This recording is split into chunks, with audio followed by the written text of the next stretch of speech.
ಹಿರಿಯರೇ, 1 ತಿಂಗಳವರೆಗೆ ಊಟದ ಈ ನಿಯಮವನ್ನು ಪಾಲಿಸಿ. ನಿಮ್ಮ 90% ರೋಗಗಳು ಸ್ವತಃ ಕಡಿಮೆಯಾಗುತ್ತದೆ. ಈಗಿನ ಕಾಲದಲ್ಲಿ ಹಿರಿಯರು ತಮ್ಮ ಆರೋಗ್ಯವನ್ನು ಸುಖಮಯವಾಗಿ ನಡೆಸುವುದು ತುಂಬಾ ಕಷ್ಟದಾಯಕವಾಗಿದೆ.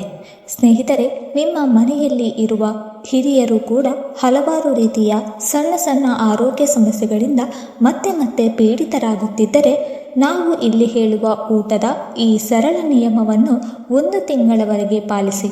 ನಂತರ ನೀವೇ ನೋಡಿ, 90% ರೋಗಗಳು ಯಾವುದೇ ಔಷಧಿ ಅಥವಾ ಮಾತ್ರೆ ಇಲ್ಲದೆ ಸ್ವತಃ ಮಾಯವಾಗುತ್ತದೆ.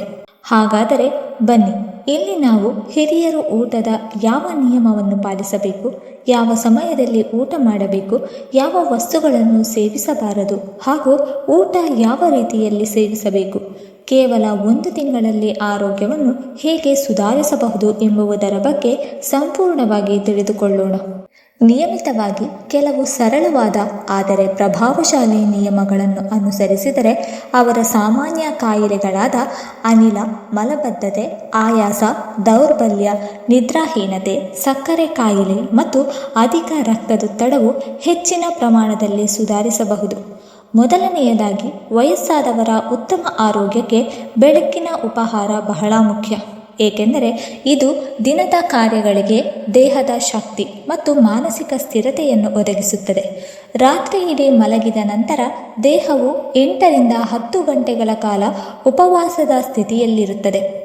ಅಂತಹ ಪರಿಸ್ಥಿತಿಯಲ್ಲಿ ಬೆಳಗಿನ ಉಪಹಾರವು ಚಯಾಪಚಯವನ್ನು ಪುನಃ ಸಕ್ರಿಯಗೊಳಿಸುತ್ತದೆ. ಅದು ಸರಾಗವಾಗಿ ಕಾರ್ಯನಿರ್ವಹಿಸುತ್ತದೆ.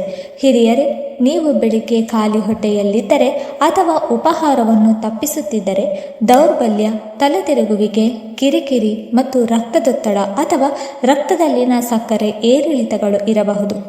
ವಯಸ್ಸಾದ ಹಿರಿಯರು ಬೆಳಗಿನ ಉಪಹಾರಕ್ಕೆ ಮೊಳಕೆ ಒಡೆದ ಹೆಸರುಕಾಳು, ಕಡಲೆಕಾಳು, ಆ್ಯಪಲ್ ಅಥವಾ ಪಪಾಯಿ, ಓಟ್ ಮೀಲ್, ಪೋಹಾ, ಓಟ್ಸ್ ಅಥವಾ ಹಾಲು ಹೊಂದಿರುವ ಓಟ್ಸ್ನಂತಹ ಲಘುವಾದ ಹಾಗೂ ಬೇಗನೆ ಜೀರ್ಣವಾಗುವ ಮತ್ತು ಪೋಷಕಾಂಶಗಳಲ್ಲಿ ಸಮೃದ್ಧವಾಗಿರುವ ಆಹಾರವನ್ನು ಸೇವಿಸಬೇಕು.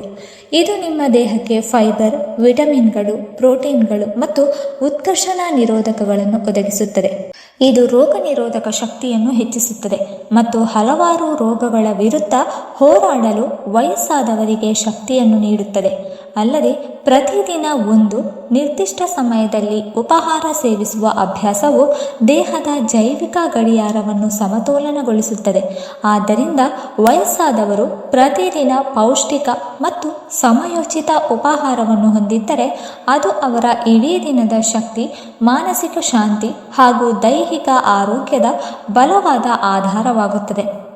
ಎರಡನೆಯದಾಗಿ, ಹಾಲು, ಮೊಸರು ಅಥವಾ ಮಜ್ಜಿಗೆ ವಯಸ್ಸಾದವರಿಗೆ ಪೌಷ್ಟಿಕಾಂಶದ ಅತ್ಯಂತ ಅವಶ್ಯಕ ಮತ್ತು ಸಂಪೂರ್ಣ ಮೂಲವಾಗಿದೆ. ಇದು ಮೂಳೆಗಳನ್ನು ಬಲಪಡಿಸಲು ಮಾತ್ರವಲ್ಲದೆ ಜೀರ್ಣಕ್ರಿಯೆ ಹಾಗೂ ಪ್ರತಿರಕ್ಷಣಾ ವ್ಯವಸ್ಥೆಯನ್ನು ಕಾಪಾಡಿಕೊಳ್ಳುವಲ್ಲಿ ಪ್ರಮುಖ ಪಾತ್ರ ವಹಿಸುತ್ತದೆ. ವೃದ್ಧಾಪ್ಯದಲ್ಲಿ ದೇಹದಲ್ಲಿನ ಕ್ಯಾಲ್ಸಿಯಂ ಕೊರತೆಯು ಸಾಮಾನ್ಯವಾಗಿರುತ್ತದೆ. ಇದರಿಂದಾಗಿ ಆಸ್ಟಿಯೋಪೊರೋಸಿಸ್ನಂತಹ ಸಮಸ್ಯೆಗಳನ್ನು ಉಂಟುಮಾಡುತ್ತದೆ. ಅಂತಹ ಪರಿಸ್ಥಿತಿಯಲ್ಲಿ ಹಾಲು, ಮೊಸರು ಮತ್ತು ಮಜ್ಜಿಗೆಯಂತಹ ಡೈರಿ ಉತ್ಪನ್ನಗಳನ್ನು ನಿಯಮಿತವಾಗಿ ತೆಗೆದುಕೊಳ್ಳುವುದರಿಂದ ಕ್ಯಾಲ್ಸಿಯಂ ಮತ್ತು ವಿಟಮಿನ್ ಡಿಯನ್ನು ಒದಗಿಸುತ್ತದೆ. ಇದು ಮೂಳೆಗಳು ಮತ್ತು ಹಲ್ಲುಗಳನ್ನು ಬಲವಾಗಿರಿಸುತ್ತದೆ. ಹಾಲು ಪ್ರೋಟೀನ್, ಕ್ಯಾಲ್ಸಿಯಂ, ರಂಜಕ ಮತ್ತು ವಿಟಮಿನ್ B12ನ ಉತ್ತಮ ಮೂಲವಾಗಿದೆ. ಇದು ಸ್ನಾಯುಗಳಿಗೆ ಶಕ್ತಿಯನ್ನು ನೀಡುತ್ತದೆ ಮತ್ತು ವಯಸ್ಸಾದವರ ಶಕ್ತಿಯನ್ನು ಕಾಪಾಡಿಕೊಳ್ಳುತ್ತದೆ. ಜೀರ್ಣಶಕ್ತಿಯನ್ನು ಬಲಪಡಿಸುವ, ಮಲಬದ್ಧತೆ ಮತ್ತು ಅನಿಲ ದೂರುಗಳನ್ನು ಕಡಿಮೆ ಮಾಡುವ, ಕರುಳಿನ ಆರೋಗ್ಯವನ್ನು ಸುಧಾರಿಸುವ ಪ್ರೋಬಯೋಟಿಕ್ಸ್ಗಳನ್ನು ಮೊಸರು ಒಳಗೊಂಡಿದೆ. ಮಜ್ಜಿಗೆ ಲಘುವಾದ ಮತ್ತು ಶೀತವಾಗಿದೆ. ಇದು ಬೇಸಿಗೆಯಲ್ಲಿ ನಿಮ್ಮ ದೇಹವನ್ನು ತಂಪಾಗಿರಿಸುತ್ತದೆ, ಆಮ್ಲೀಯತೆಯನ್ನು ನಿವಾರಿಸುತ್ತದೆ ಮತ್ತು ಹಸಿವನ್ನು ಹೆಚ್ಚಿಸುತ್ತದೆ. ಇಲ್ಲಿ ಗಮನಿಸಬೇಕಾದ ವಿಷಯ ಏನೆಂದರೆ, ರಾತ್ರಿಯಲ್ಲಿ ಅವುಗಳನ್ನು ಸೇವಿಸುವುದು ಸೂಕ್ತವಲ್ಲ, ವಿಶೇಷವಾಗಿ ಮೊಸರು, ಏಕೆಂದರೆ ಇದು ಶೀತ ಪರಿಣಾಮವಾಗಿದೆ ಮತ್ತು ರಾತ್ರಿಯಲ್ಲಿ ಲೋಳೆಯ ಅಥವಾ ಶೀತದ ಸಮಸ್ಯೆಯನ್ನು ಹೆಚ್ಚಿಸುತ್ತದೆ. ಮೂರನೆಯದಾಗಿ, ಊಟ ಮಾಡುವಾಗ ನೀರು ಕುಡಿಯದಿರುವುದು. ಆಯುರ್ವೇದವು ಬಹಳ ಮುಖ್ಯ ಎಂದು ಹೇಳಿದೆ, ವಿಶೇಷವಾಗಿ ವೃದ್ಧರ ಆರೋಗ್ಯಕ್ಕೆ. ವಯಸ್ಸು ಹೆಚ್ಚಾದಂತೆ ದೇಹಕ್ಕೆ ಜೀರ್ಣಕಾರಿ ಶಕ್ತಿಯು ದುರ್ಬಲಗೊಳ್ಳುತ್ತದೆ ಮತ್ತು ಅದರ ಮೇಲೆ ಹೆಚ್ಚುವರಿ ಹೊರೆ ಹೇರಿದರೆ ಅನಿಲ, ಮಲಬದ್ಧತೆ, ಅಜೀರ್ಣ, ಹೊಟ್ಟೆ ಉಬ್ಬರದಂತಹ ಸಮಸ್ಯೆಗಳು, ಭಾರವಾದ ಅಥವಾ ಹುಳಿ ಬ್ಲೀಚಿಂಗ್ ಹೆಚ್ಚಾಗುತ್ತದೆ. ಆಯುರ್ವೇದದ ಪ್ರಕಾರ ನಾವು ಆಹಾರದೊಂದಿಗೆ ಅಥವಾ ನಡುವೆ ನೀರನ್ನು ಕುಡಿಯುವಾಗ ಅದು ನಮ್ಮ ಜಠರದೊರೆತವನ್ನು ದುರ್ಬಲಗೊಳಿಸುತ್ತದೆ. ಇದರ ಅರ್ಥ ನೀರಿನ ಕಾರಣದಿಂದಾಗಿ ಹೊಟ್ಟೆಯಲ್ಲಿ ಆಹಾರವನ್ನು ಜೀರ್ಣಿಸಿಕೊಳ್ಳುವ ನೈಸರ್ಗಿಕ ರಸಗಳು ಅಂದರೆ ಕಿಣ್ವಗಳು ಮತ್ತು ಆಮ್ಲಗಳು ತೆಳುವಾಗುತ್ತದೆ. ಇದು ಆಹಾರವನ್ನು ಸಂಪೂರ್ಣವಾಗಿ ಜೀರ್ಣಿಸಿಕೊಳ್ಳುವುದಿಲ್ಲ. ಹಾಗಾಗಿ ಊಟದ ನಡುವೆ ನೀರನ್ನು ಕುಡಿಯಬಾರದು.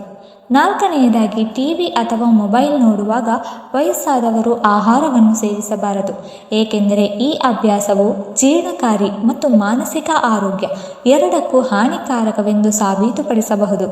ಆಹಾರವನ್ನು ತಿನ್ನುವಾಗ ನಾವು ಟಿವಿ ಮೇಲೆ ಕೇಂದ್ರೀಕರಿಸಿದಾಗ ಟಿವಿ, ಮೊಬೈಲ್ ಅಥವಾ ಟ್ಯಾಬ್ನಂತಹ ನಮ್ಮ ಸಂಪೂರ್ಣ ಗಮನವು ಆಹಾರದ ಮೇಲೆ ಇರುವುದಿಲ್ಲ.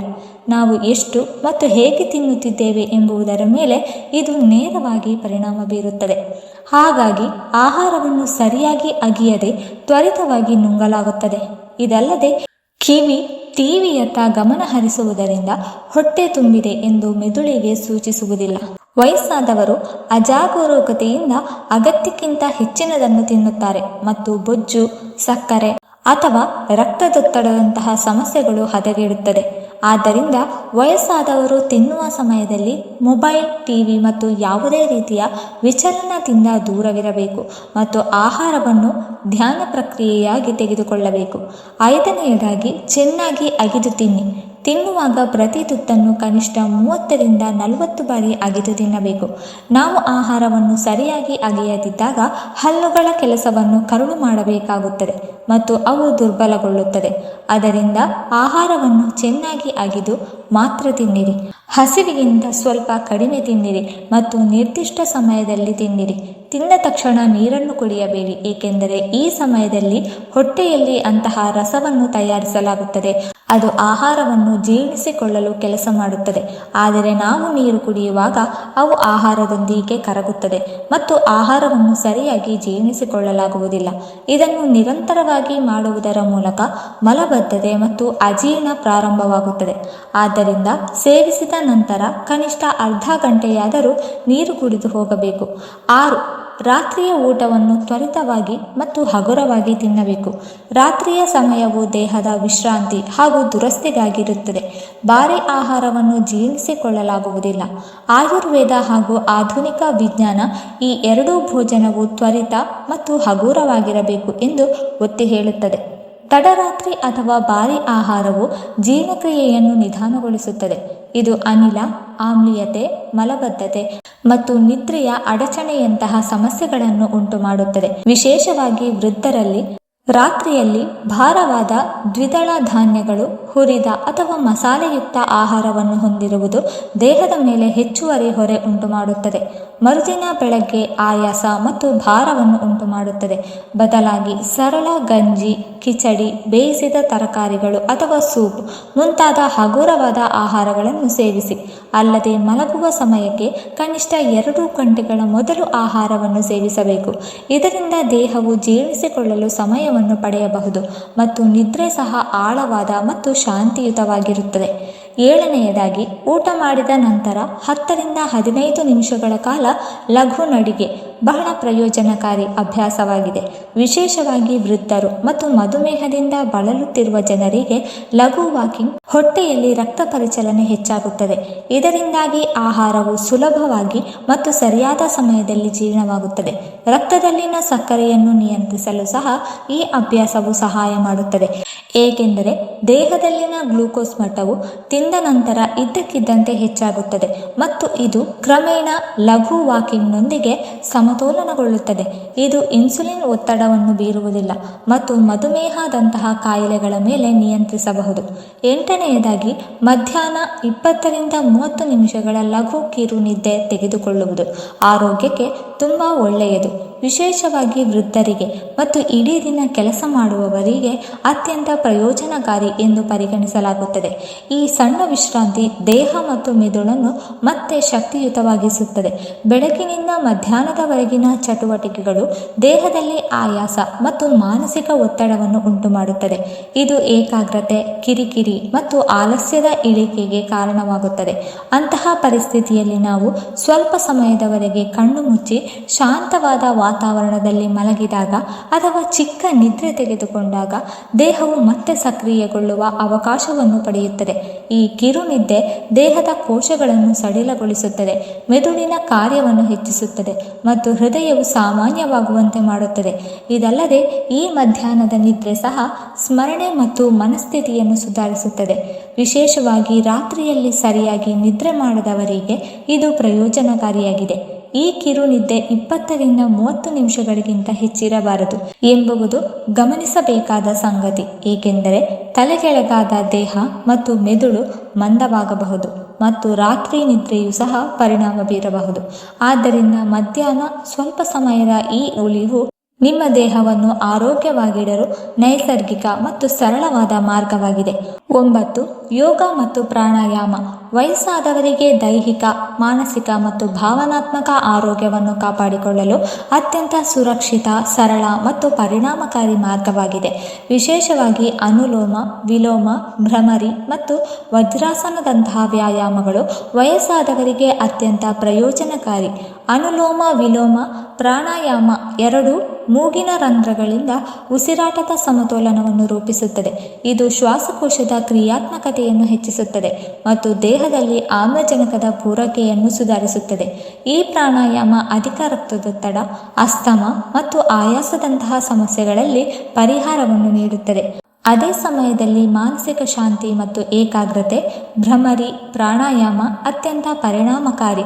ಇದು ಆತಂಕ, ಒತ್ತಡ, ನಿದ್ರಾಹೀನತೆ ಮತ್ತು ಕೋಪದಂತಹ ಮಾನಸಿಕ ಸಮಸ್ಯೆಗಳನ್ನು ಕಡಿಮೆ ಮಾಡುತ್ತದೆ. ಇದು ವಯಸ್ಸಾದವರ ಅನುಭವವನ್ನು ಹೆಚ್ಚು ಶಾಂತ ಮತ್ತು ಸ್ಥಿರಗೊಳಿಸುತ್ತದೆ.